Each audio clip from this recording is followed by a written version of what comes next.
할렐루야. 하나님께서 허락하신 이 풍성함의 계절 가운데 우리가 하나님의 온전한 감사를 드릴 수 있는 이 예배 시간 되기를 간절히 소망합니다.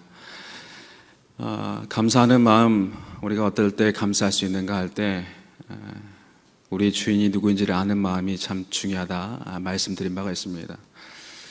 내 인생의 주인이 누구인지를 아는 것, 내가 누리는 것, 내가 이 모든 것을 허락하신 하나님 앞에 그리고 그것을 깨달을 때 진정한 감사가 내 삶 가운데 조금 터져 나오는 게 부족한 우리 인생이다 말씀드리는 가 있었는데, 우리의 삶 가운데 매일 삶 가운데 온전한 감사가 이루어질 수 있도록 하나님을 온전히 아는 지혜와 지식이 우리 가운데 있기를 소망합니다.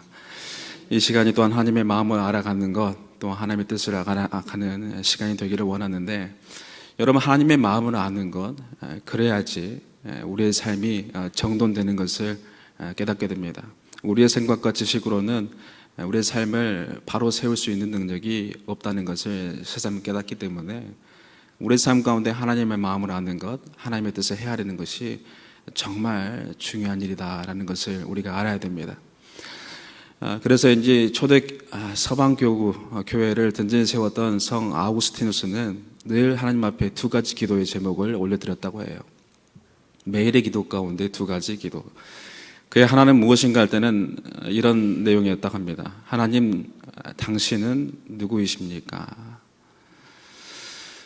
평생을 하나님을 섬기며 하나님 뜻을 헤아리고자 노력했던 그의 삶을 바라봤을 때 그가 과연 하나님을 몰랐을까? 그렇지 않습니다. 어떻게 보면 그 어느 누구보다 하나님을 더 잘 알았던 그의 삶이었지만은 그는 평생 동안 이 기도를 놓치지 않았다는 거예요. 하나님, 도대체 당신은 누구이십니까? 부족한 자기의 생각과 뜻으로는 헤아릴 길이 없기 때문에, 그리고 조금 알아가면 알아갈수록 그 하나님의 그 크심과 내 인생 가운데 행하신 것들이 놀랍기 때문에 그 평생 가운데 하나님이 누구이신지를 아는 그 기도를 놓치지 않았다는 거예요. 동시에 그가 했던 기도의 또 다른 제목은 무엇인가 할 때는, 하나님, 그러면 도대체 나는 누구입니까? 하나님 안에 살아가는 나의 존재는 어떤 모습으로 살아가야 되는가? 하나님, 도대체 나는 어떤 삶이고 어떠한 존재이고, 그리고 나는 무엇을 깨달아야 됩니까? 라는 것을 늘 하나님께 기도했다는 것이에요. 여러분께 질문하고 싶습니다. 여러분은 여러분 스스로를 잘 아십니까? 잘 아세요? 모 가수는 그랬잖아요. 내가 나를 모르는데 넌들 나를 잘 알겠냐고. 나도 모르고 남도 모르고. 여러분, 조석간에 변하는 내 마음을 헤아릴 길이 없습니다. 우리 마음 잘한다고 하지만은, 세상 그 누구보다 내 마음 잘한다고 자부하지만은, 여러분, 변해가고, 그리고 아침 저녁마다 우리가 살펴봤을 때 내 마음 하나를 지킬 수 있는 능력이 없다는 것을 내가 깨달을 때, 나는 내 마음 하나 제대로 알지 못하고 내 마음 하나 제대로 간수하지 못하는 연약한 존재라는 것을 우리는 깨닫게 돼요. 그렇기 때문에 여러분, 우리의 마음을 알기 위해서 하나님의 마음을 알고, 하나님의 마음을 아는 사람이 내 존재, 내 삶의 방향성을 우리는 깨닫고 그려낼 수 있다라는 것. 여러분, 그 어느 누구보다 그 삶의 정체성과 그 방향과 존재의 의미를 잘 알았던 분이 누구신가 할 때는 우리 주님 예수님이십니다. 주님께서는 그 한평생 살아갈 때 단 한 번도 그 사명과 존재의 의미를 잊지 않고 한 걸음 한 걸음 그 삶을 이어가셨습니다. 그리고 마지막까지도 그 정체성을 지켜가셨던 그런 분이에요. 그렇게 살아갔던 사람들의 인생을 살펴보면은 남겨진 사람들에게 그 마음속에 조그마한 변화 하나를 심겨줄 수 있고, 그리고 그 삶은 닮아볼 만한, 어떻게 보면 따라갈 만한 인생이 되었다라 우리는 생각하고 또한 기억하게 됩니다. 그리고 그 예수님께서 평가하셨을 때 이 예수님만큼이나 그의 정체성과 삶의 길을 온전히 알고 걸어갔던 오늘 우리 등장하는 세례 요한의 인생을 우리가 함께 볼 텐데, 그의 인생도 참 따라갈 만한 인생, 닮아볼 만한 인생이었는데, 무엇이 예수님을 향하금 여인에게 난 자 중에서 이보다 더 큰 자가 없다라고 말할 만큼 대단한 평가를 받을 수 있었는지를 살펴보기를 원합니다. 그의 삶 봤을 때 복잡한 삶을 살지 않았습니다. 어떻게 보면 단순한 삶을 살았지만은 한평생 자신의 사명과 정체성을 알고 살아간 인생들은 남겨진 뭔가가 있었다, 보여주는 뭔가가 있었다, 그리고 닮아갈 뭔가가 있다라는 것을 생각해 보기 원합니다. 말씀의 시작 전에 제가 시 하나, 글귀 하나를 여러분께 소개하고 시작하고자 합니다. 김구 선생이 그 마지막까지 마음속에 품었던 글귀가 그의 서재에, 그의 집무실에 있었는데 이런 글입니다. 답설 야중거 불수호란행 금일아행적 수작후 인정. 내용이 이래요. 눈 내리는 들판을 걸어갈 때 발걸음을 어지럽게 걸지 말라. 오늘 내가 걸어간 발자국은 반드시 뒷사람의 이정표가 되리니. 오늘 내가 묵묵히 내가 가야 될 길을 분명히 알고 그렇게 힘있게 걸어간 인생은 뒤에 따라오는 누군가의 이정표가 된다는 거예요. 반면 이것저것 어지럽게 가야 될 길을 모르고 갈팡질팡한 인생은 누군가에게 제시할 만한 뭔가도 없다는 거예요. 세례 요한의 인생, 우리 주님의 인생 봤을 때 누군가의 이정표가 되는 인생이었던 게 분명합니다. 그리고 그렇게 걸을 수 있었던 것은 그들에게 분명한 삶의 지향점과 목표가 있었고 그 스스로가 해야 될 일이 무엇인지를 분명히 깨닫는 지혜가 있었기 때문에 그렇습니다. 그 지혜가 있었던 이 세례 요한의 삶을 먼저 살펴봤을 때는 그는 제사장 집안에서 태어났습니다. 예수님의 친척이기도 했죠. 그가 예수님보다 딱 6개월 전에 태어났는데 그의 탄생을 보면 좀 흥미로운 점이 있습니다. 천사가 이 사가랴에게 와가지고 말하는 거, 세례 요한의 아버지인 사가랴에게 와서 말하는 게 너가 아들을 낳을 것이다 라고 말을 했는데, 사가랴가 했던 말이 무엇인가 할 때는 내 아내 엘리사벳이 나이가 너무나 많기 때문에 그 일이 과연 가능하겠냐라는 말을 했더니만 그가 그의 아들이 태어날 때까지 말을 하지 못하는 거예요. 하나님 앞에 제사 드리고 본향하고 나왔는데 사람들이 이것저것 물어봤는데도 대답하지 못하면서 몇 달 동안 지냈던 시간이 있었습니다. 그런데 시간이 지난 이후에 아이가 태어나고 그 아이의 이름을 짓자 그 입이 터져 나오기 시작해요. 그러면서 그가 하나님 앞에 감사하며 그리고 그의 자녀를 바라보면서 애원했던 장면이 누가복음 1장에 등장합니다. 그런데 그가 그의 아들을 바라보면서 이 아들이 어떻게 살아갈지에 대해서 애원했던 장면이 등장하는 게 누가복음 1장 76절에서 77절입니다. 아버지가 아들을 바라보면서 뭐라고 하냐면은 이 아이여 너희가 지극히 높으신 이의 선지자라 일컬음을 받고 주 앞에 가서 그 길을 준비하여 주의 백성에게 그 죄사함으로 말미암는 구원을 알게 하리니 너는 지극히 높으신 이의 선지자가 될 것이고 주 앞에 가서 그의 길을 예배하는 역할을 감당할 것이다 라고 그 아들을 보면서 예언을 했어요. 그리고 그 아들은 그 예언을 아버지의 말을 마음속에 새겼습니다. 그리고 평생 아버지가 그의 자녀를 보면서 주셨던 그 말씀 붙들고 살아간 인생이었습니다. 실제로 그는 그 어느 누구보다 오실 예수님에 대해서 분명히 전했던 사람이자 그리고 주님의 오심을 준비했던 사람이었습니다. 그런데 예수님께서 그의 인생을 그리고 성경이 그리고 많은 사람이 그의 인생을 정말 괜찮은 인생이다 그리고 본받을 만한 인생이다 평가했던 것은 그 사명을 어떻게 지켜갔는가라는 것을 그 삶을 통해서 어떻게 지켜왔는가를 봤을 때 그 탁월함이 더욱더 드러나게 됩니다. 세례 요한이 말씀을 전할 때 얼마나 많은 사람들이 그에게 나왔는지 그리고 얼마나 많은 사람들이 변화했는지를 성경 속에서 우리는 발견할 수 있습니다. 많은 사람이 그의 앞에서 그가 선포하는 말씀을 듣고 그가 베푸는 세례를 받고자 그의 앞에 몰려들기 시작했습니다. 세례 요한의 제자 되기를 자처하는 사람들이 많았어요. 그렇게 해서 세례 요한 앞에서 사람들이 묻는 게 오늘 우리가 읽었던 장면 중에 등장하는데 그가 전했던 말씀이 선포했던 말씀이 얼마나 뛰어냈는가. 여러분 이 앞에 나와서 바리새인들과 이 레위인들이 했던 말들을 찬찬히 살펴보면은 그 사람들이 이스라엘 백성들이 이 세례 요한을 얼만큼 생각했는지를 알 수가 있는 게 물어봤던 게 뭐냐 당신 누구냐라고 물어봤을 때 언급했던 두 사람이 있는 게 한 사람은 엘리야입니다. 여러분 이스라엘 백성들 역사 가운데서 가장 하나님의 역사를 잘 드러냈던 애언가였던 한 사람이 엘리야입니다. 수많은 이방의 제사장들과 선지자들과 싸워서 이겨냈던, 어떻게 보면 자랑스럽게 말할 수 있던 예언가, 대표적인 사람이 누군가 할 때는 엘리야예요. 근데 세례 요한이 전하는 말 듣고 누구를 그리게 되냐, 누구의 모습을 보게 되냐면 엘리야의 모습을 보게 되는 거예요. 이 이스라엘 백성들이 그 사람을 얼마나 크게 생각했는가를 알 수 있지 않습니까? 그 뒤에 나오는 단어는 더 가관입니다. 혹시 당신은 그 선지자냐고 묻는 거예요. 여러분, 그 선지자는 제가 장담을 하지 못하지만은 두 사람으로 생각해 볼 수 있어요. 한 사람은, 그 모든 사람이 그 선지자라면 알 수 있는 사람, 모세입니다. 이스라엘 백성들 중에 가장 존중받고 존경받고 그리고 닮아가길 원하는 그 하나님의 강력한 임재를 이끌어갔던 지도자였던 모세. 그 사람들이 그 선지자라고 했을 때 떠오른 사람은 그 모세였어요. 또 다른 한 사람은 무엇인가 할 때는 선지자들이 오실 메시아에 대해서 표현했을 때 그 선지자라는 표현을 썼어요.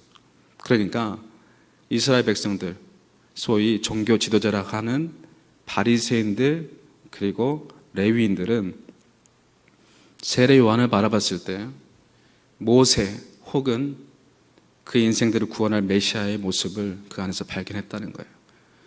세례 요한이 얼만큼 사람들에게 존중받고 인정받고 추앙받았는지를 여러분 그 단어 문장 하나에서 우리는 발견할 수 있어요. 그런데 그의 탁월함은 무엇인가 할 때는 그것을 듣고도 그의 대답은 나는 그런 사람이 아니라고 대답하는, 여러분 그곳에 그의 탁월함이 있는 거예요. 세상 모든 사람들이 그에게 나아와서 그를 높입니다. 인정합니다. 칭찬합니다. 그런데 나는 그런 자격이 없다고 말하는 게 그의 표현이에요. 나는 아무것도 아니다. 나는 그저 오실 분에 대해서 그리고 오실 하나님의 사람을 그리고 그분의 올 길을 예비하는 그런 역할에 나는 불과하다고 그 스스로를 철저히 낮추는 거예요. 자기가 해야 될 사명을 분명히 하고 자기의 위치를 너무나 잘 아는, 여러분 그 모습이 어찌 보면 예수님께서 인정하는 탁월한 모습 중에 하나일 거예요.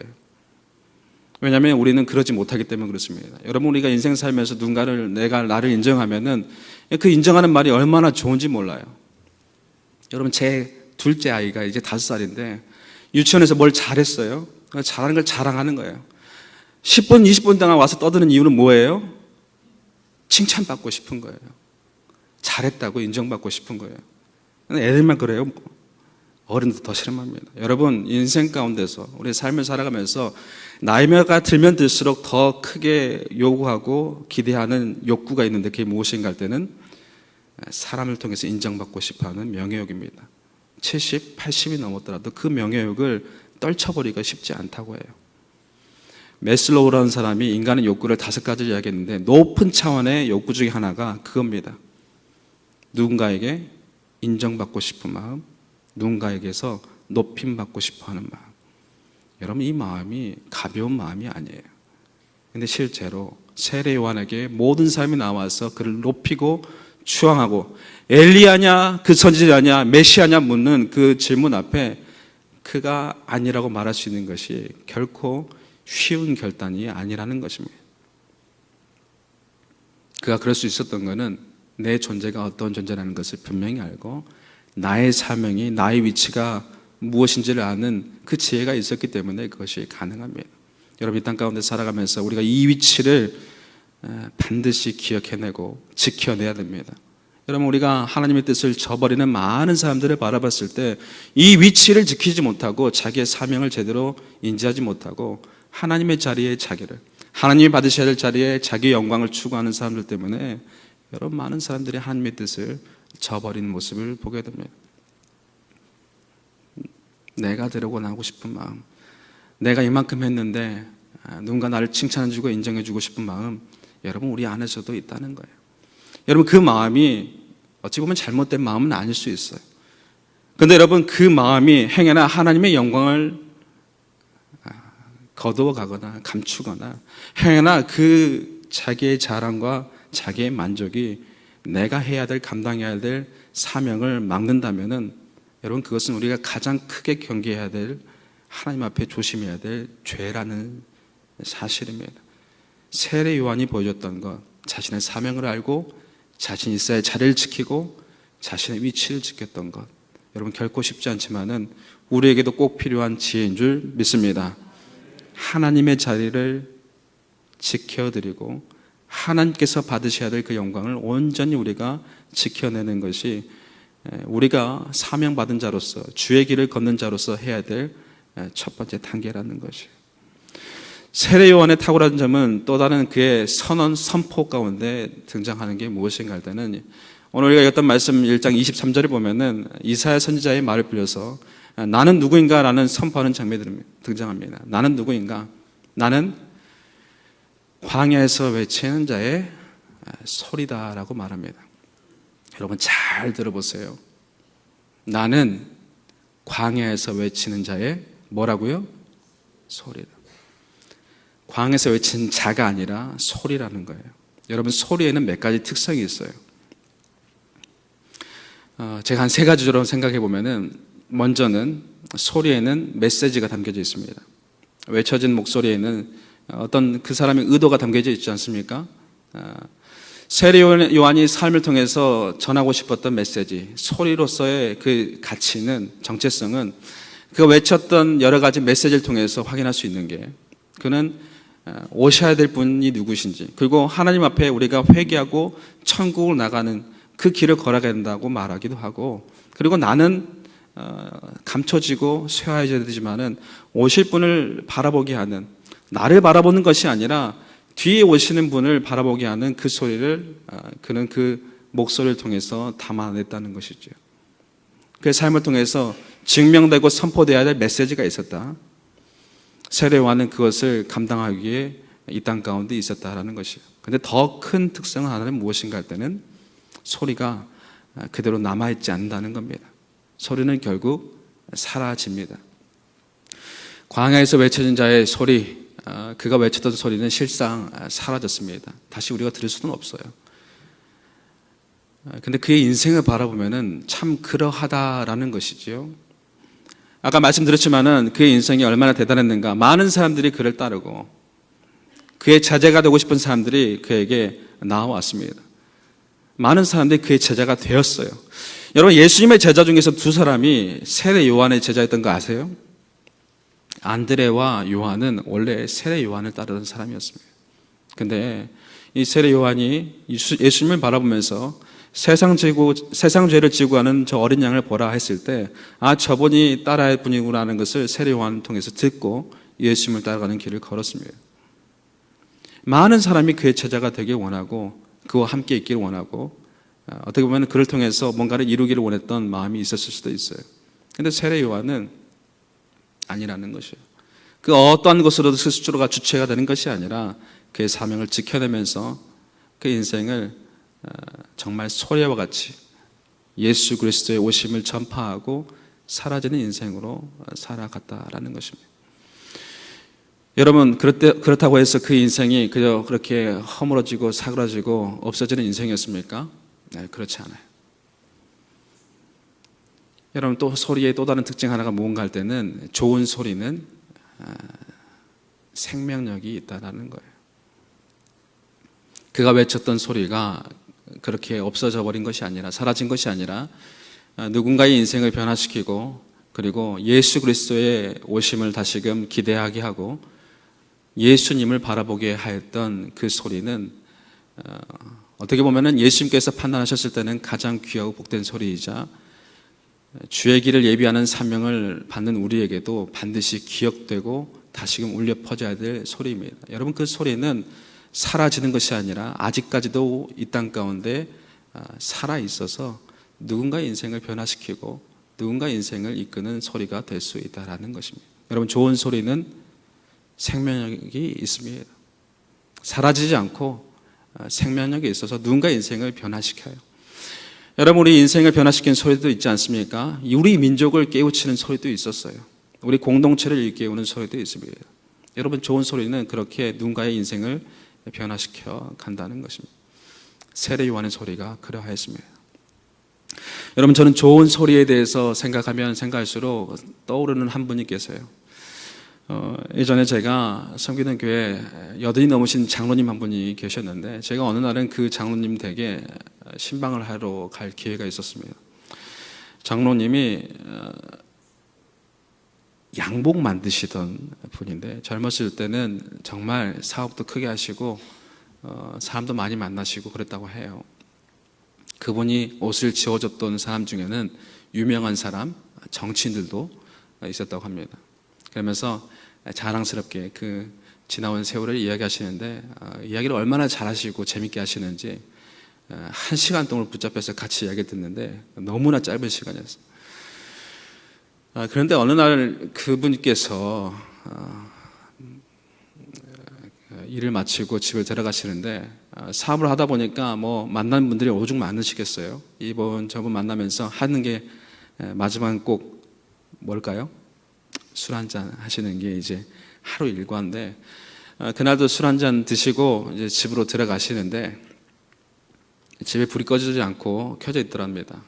어머님께서 자기를 기다리고 계셨는데 어머님께서 기도를 하고 계셨대요. 기도를 하고 계셨는데 여러분 이제 그분 표현이니까 그냥 그대로 들으세요. 어머니께서 뭐라고 기도를 하셨냐 하면은 형치 이놈 새끼 예수 잘 믿게 해주세요 라고 하나님 앞에 계속 기도를 하더랍니다. 하나님 아버지 형치 이놈 새끼 예수 잘 믿게 해주세요 라고 말을 기도를 계속 하시더라는 거예요. 속으로는 그랬답니다. 기도를 할 때 좀 곱게 하시지 왜 욕을 그렇게 하실까라는 생각이 들더라는 거죠. 근데 계속 그 기도를. 근데 어느 날 자기가 이제 술 한잔 딱 하려고 했더니만 뭐가 생각나냐면은 하나님 예수 잘 믿게 해주세요라는 기도거든요. 뭐 그렇다고 해서 삶의 환경이 변합니까? 계속해서 사업도 하고 그러니까 어쩔 수 없이 계속 뭐 그렇게 하는데 생각날 때마다 머뭇머뭇거리는 게 있다는 거예요. 생각날 때마다 내가 이러면 안 되지 이런 생각이 들더라는 거예요. 그래서 그 마음이 들 때마다 조금씩 삶을 좀 잘 살아보고자 하는 마음이 생겼는데 어머님 돌아가시고 한 30년 되셨나 봐요. 그분이 80이 넘으셨으니까 목사님 요즘은 어머님 얼굴 기억하려고 하는데 얼굴이 잘 기억이 안 나요. 그게 너무 슬퍼요 라고 말씀하시더라고요. 어머니 얼굴을 좀 기억해 보고 싶은데 기억이 안 나는 거예요. 그게 너무나 슬프대요.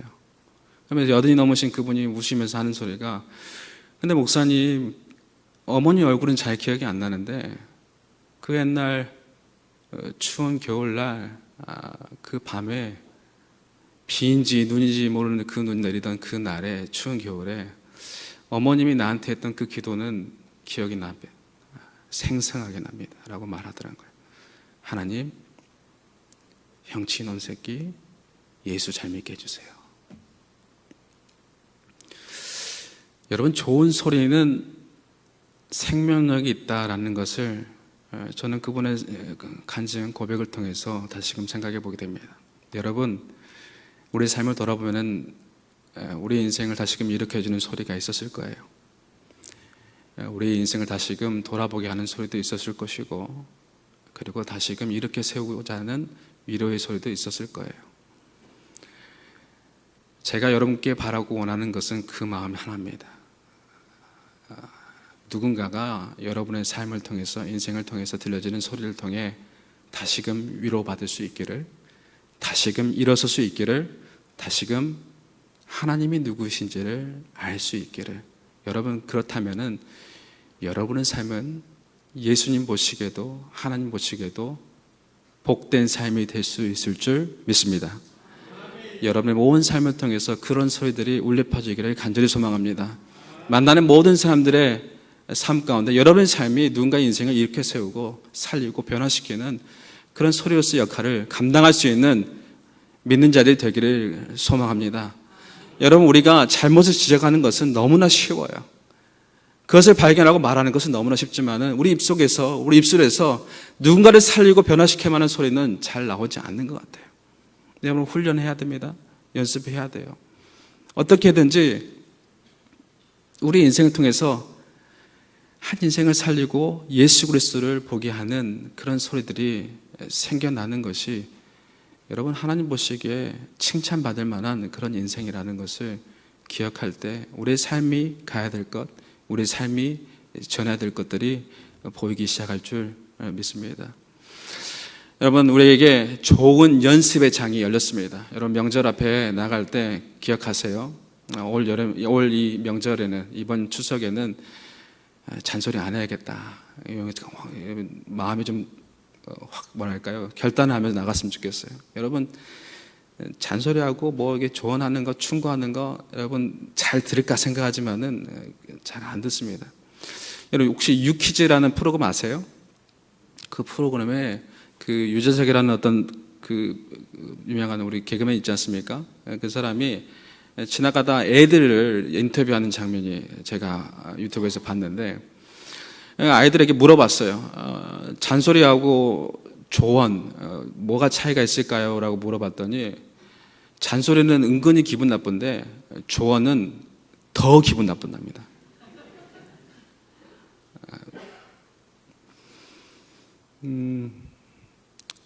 어찌 보면 우리가 잘못을 잘 발견하는 눈이 있어요.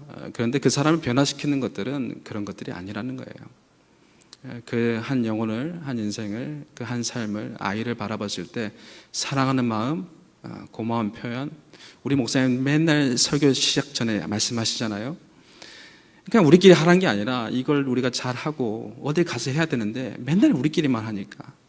근데 명절 때 만날 때는 힘들고 어려운 마음들도 있을 수도 있고 상처받고 다퉜던 그런 시간들도 있을 수도 있지만은, 우리가 해야 될 말들은, 믿는 자들이 해야 될 소리들은 다른 게 아니라 그 영혼을 위로하고 그 영혼을 다시 일으켜 세우고 동시에 그 영혼을 살릴 수 있는 예수 그리스도에 대한 이야기를 하는 것이 가장 우리가 할 수 있는 복된 소리라는 것을 기억하면서, 이 명절 여러분의 가정 가운데 만나는 모든 이들과 함께 나눌 수 있는 복된 소리가 여러분 삶 가운데 있기를 간절히 소망합니다. 여러분, 사실은 세례 요한이 전했던 소리는 뭐 좋은 소리만 전했던 것은 아니에요. 듣기 좋은 소리만 전했던 것은 아닙니다.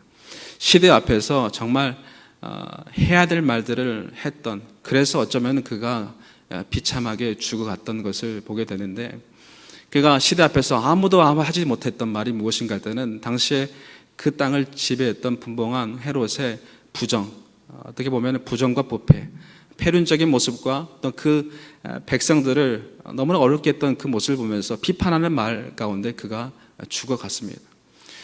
시대를 바라봤을 때 너무나 안타까운 마음이 있고 암울하고 어두운 것을 보면서도 모든 사람들이 입 다물고 가만히 있을 때 그가 시대 앞에서 해야 될, 사람의 눈치를 보지 않기 때문에 하나님 눈치 보면서 해야 될 말들이 분명히 있었고, 그것을 선포했을 때 그가 사실은 형장의 이슬로 사라졌습니다. 너무나 비참하게 죽어갔습니다.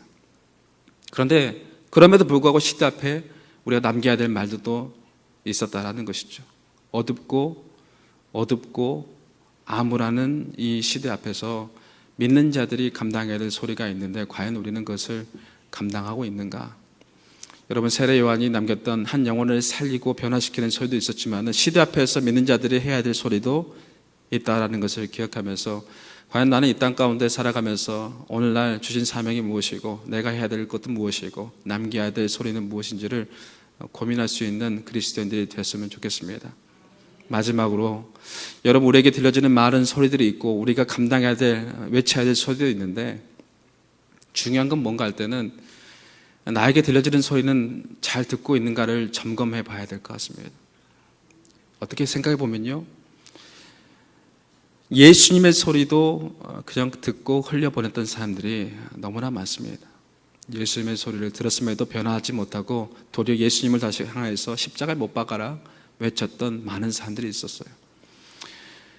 주님의 목소리, 세례 요한의 소리를 들었음에도 불구하고 변하지 않았던 사람들의 모습을 봤을 때, 과연 우리는 우리에게 들려지는 소리를 제대로 듣고 받아들이고 있는가를 한번 생각해 봐야 될 것 같습니다.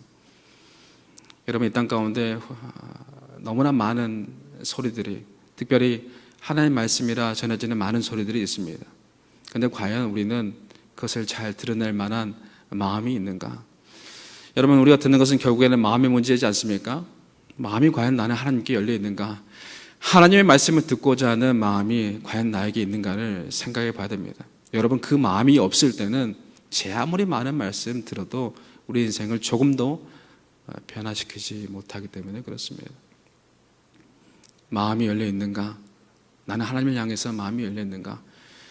주의 종들을 통해서 선포되는 말씀에 나는 과연 마음이 열려 있는가? 여러분, 마음이 안 열릴 때는 그 말씀이 우리 인생을 조금도 움직이지 못하게 한다니까요.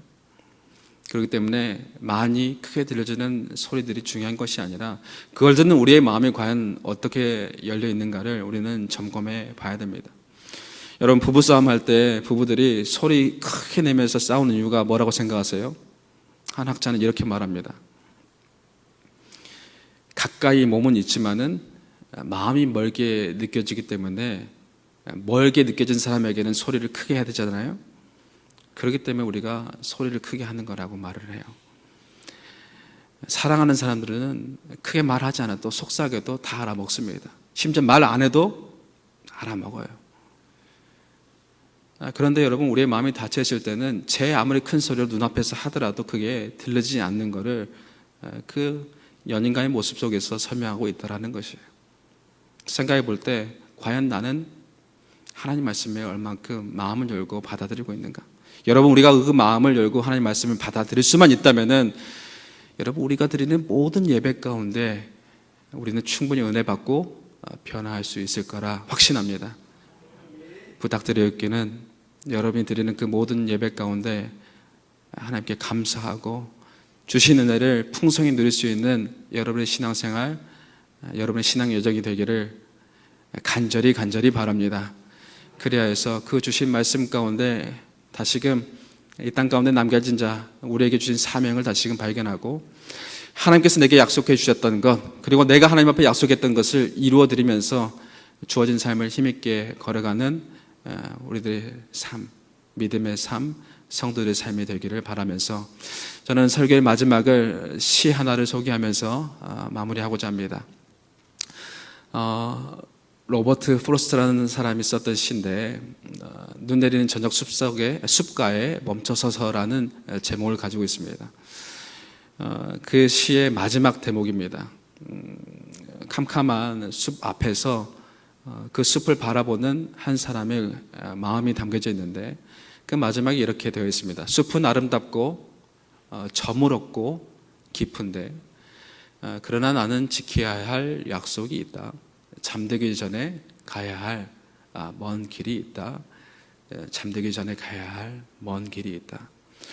저는 이것을 신앙의 여정으로 살펴보기를 원합니다. 세상이, 우리가 살아가는 삶이 아름답기도 하지만 너무나 어두워서 그 앞에서 갈 길 몰라서 헤매는 많은 인생들도 있고 절망하고 낙심하여서 한 발자국도 나아가지 못하는 사람들도 있지만은 그럼에도 불구하고 우리는 하나님께 주시는 사명이 있고 또한 우리가 이루어야 될 약속이 있지 않을까. 그렇기 때문에 오늘도 우리가 가야 될, 비록 멀지만은 반드시 걸어내야 될 길이 있지 않나 생각해 보면서 오늘 여러분이 하나님께 주시는 마음, 감사의 마음을 품었다면은 여러분께서 또한 가야 될 길을 묵묵히 잘 걸어가서 하나님과 우리 가운데 맺었던 그 약속을 이루어가면서 또한 하나님께서 우리에게 약속하셨던 그 아름다운 곳을 바라보면서 나아가는 믿음의 발걸음 되시기를 주님의 이름으로 간절히 축원합니다.